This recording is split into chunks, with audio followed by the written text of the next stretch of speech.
stable siya i-drive. Kita nyo naman, pwede natin bitawan. Hindi mauuna pero hindi pa iiwan. Performance for 400cc, napakalakas niya. From 1,500 to 2,000 kilometers. Almost 24 hours, dire-diretsong takbo. What is up, Oni fam? Oni here and you're watching Oni One TV. So for today's video, mag-review tayo ng ating NK400 and it's a long-term ownership review na kung saan tumatagal na to sa ating bike ng 2 to 3 years. And I think meron na tayong enough experience para sabihin kung worth it ba talaga magkaroon ng NK400 kahit sa panahon ngayon. Lalo na ngayon meron ng bagong 450NK na galing sa kaha and makina ng SR450. So dahil hindi ako marunong masyado mag-review, i-rate na lang natin yung bike from 1 to 10. Mamaya pagka meron na tayong nakitang maganda-gandang spot na pwede natin pagtigilan, kasi kita nyo naman napaka traffic and pag ganito kailangan mo talaga mag-focus sa daan. Balik ko kayo mamaya. Woohoo! So yon, we are back and simulan natin yung review sa performance. Sa 400cc, hindi mo siya mako-compare sa mga mas mataas na cc, pero hindi siya maiiwan kagaya ng ibang nasa 400 category. Kaya lagay natin yan sa 8 out of 10. Pagdating naman sa performance, I mean stability, stable na stable siya i-drive. Kita nyo naman, pwede natin bitawan and hindi siya mag-wiggle-wiggle.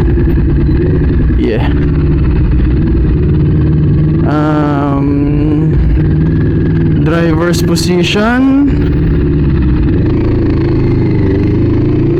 maganda ang driver's position niya. Hindi ka masyadong malayo sa tangke and hindi mo kailangang medyo tumuwad. Medyo naka-upright position pa rin siya. Tapos medyo medyo mataas yung seat height niya, kaya lagay natin siya sa medyo mataas yung seat height niya, kaya lagay natin siya sa 8 out of 10 ulit. Tapos electronics, gumagana naman lahat. Nagkaroon lang tayo ng problem sa ating panel gauge, kung saan nagkaroon siya ng sunburn, pero normal naman siya sa lahat ng bike. Oops, mali, lumigo tayo. Normal naman siya sa lahat ng bike kasi kahit anong bike yan, basta nababad yan sa araw, may tendency pa rin na magkaroon siya ng sunburn. Kaya all goods pa rin. Overall, all goods pa rin yung kanyang electronics. Nagkaroon lang talaga ng problema dun sa kasi naiwan natin siya sa parking noon and nagkataong hindi natin siya natakluban and napakainit hanggang sa dire-diretso na siya.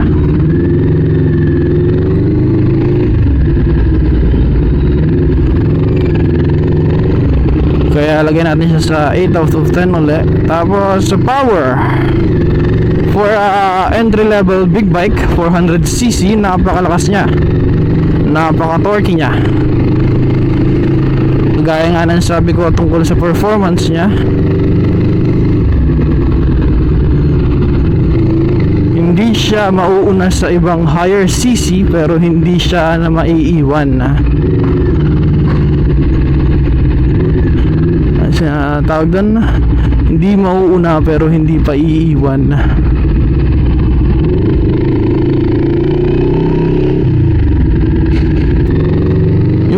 maintenance. So far sa aking 2 to 3 years na ownership nitong bike, hindi pa naman siya napapalitan or nababaklas or na o-open yung makina niya. Ang pinakang napapalitan lang dito ay yung oil, yung coolant, yung spark plugs, and yung ignition coils. Yun pa lang napapalitan so far. Well, sa gulong, depende na sa driver yan kung matakaw ba siyang mag-drive. Kung hindi naman, hindi ka masyado magpapalit ng gulong, di ba? So, return ko kayo uli mamaya for additional ratings ng bike. Yeah. So, we are back. Nandito tayo sa, hindi ko lang kung saan to, pero market yan. Tapos pag lumabas ka dun sa gate ay P-Vans. So tackle natin about sa performance niya. Performance for 400cc, napakalakas niya. Given na ito ay 400.4cc na 2-cylinder, 4-stroke per cylinder, napaka torquey niya. Well, sa power pa yon. pero overall performance niya para sa akin is let's give it a 8 out of 10. Yung engine reliability niya, napaka-reliable ng makina niya kasi hindi pa tayo niyan tinitirik. Kasi siguro alaga siya sa maintenance, lagi siyang na-change oil every 1,500 to 2,000 kilometers ang reading. So sa ngayon meron na siyang 29,900.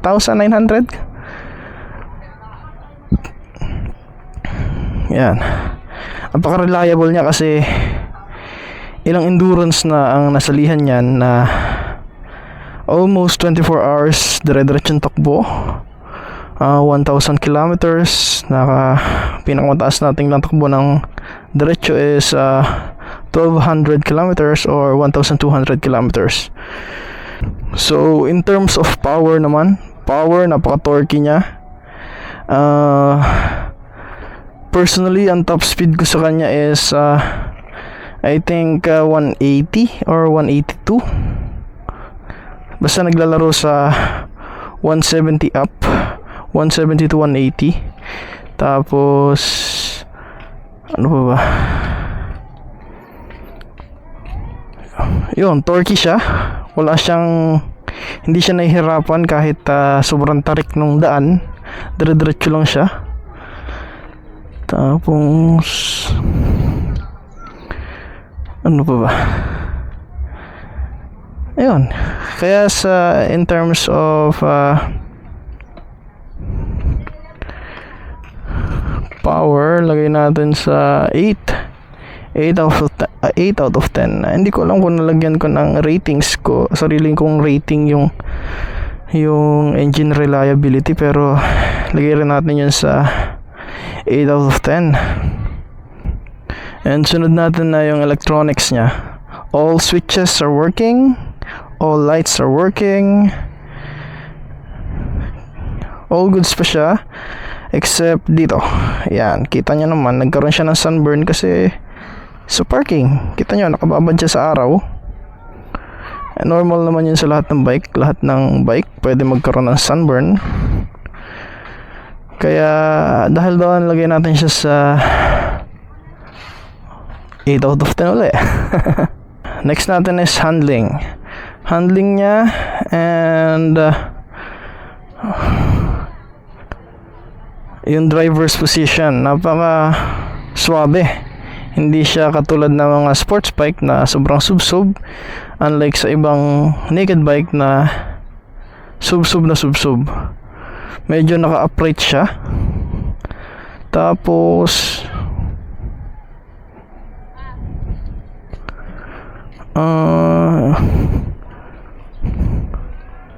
yung stability niya ayos na ayos. Pwede mo siyang bitawan. Tapos nun,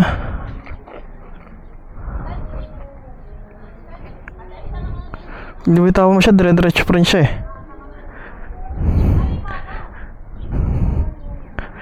Para siyang naka-cruise control pero unti-unting nawawalan yung power. So lagyan natin yun sa 10 out of 10. Maganda eh, natuwa ako sa kanyang handling performance. Yeah, next natin is fuel efficiency. Meron siyang 17 liters and I think tumatakbo siya ng 21 liters per kilometer.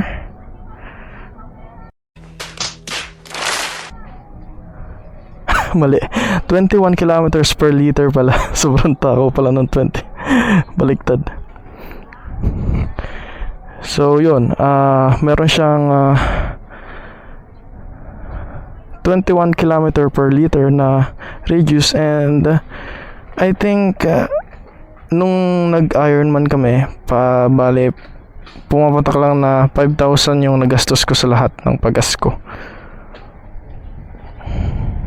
Given na full tank lahat yun, pag nagpapagas is around 5,000 yung nagas ko. 1,200 kilometers yun. And for that long ride, parang suwabe na siya. Hindi siya ganun kalaki compared to other bikes. Kaya lagay natin yan sa 9 out of 10. Well, for the maintenance, para sa maintenance niya, wala naman kami masyadong penaltan dyan. Ang maintenance niya lang is mostly change oil, change fluids, change coolants, tapos spark plugs, and ignition coils. Isang beses pala ako nakapagpalit ng chains, and 2 beses pala ako nakapagpalit ng gulong. So para sa maintenance, hindi siya ganun katakaw, kaya lagay natin siya sa 8 out of 10 ulit. Only downside ng motor na to compared to other big bikes na entry level na 400cc, ito ay may 206 kilos and napakabigat niya compared sa iba niyang kasabayan. Kaya siguro dahil doon yung weight niya, lagay natin sa 5 out of 10.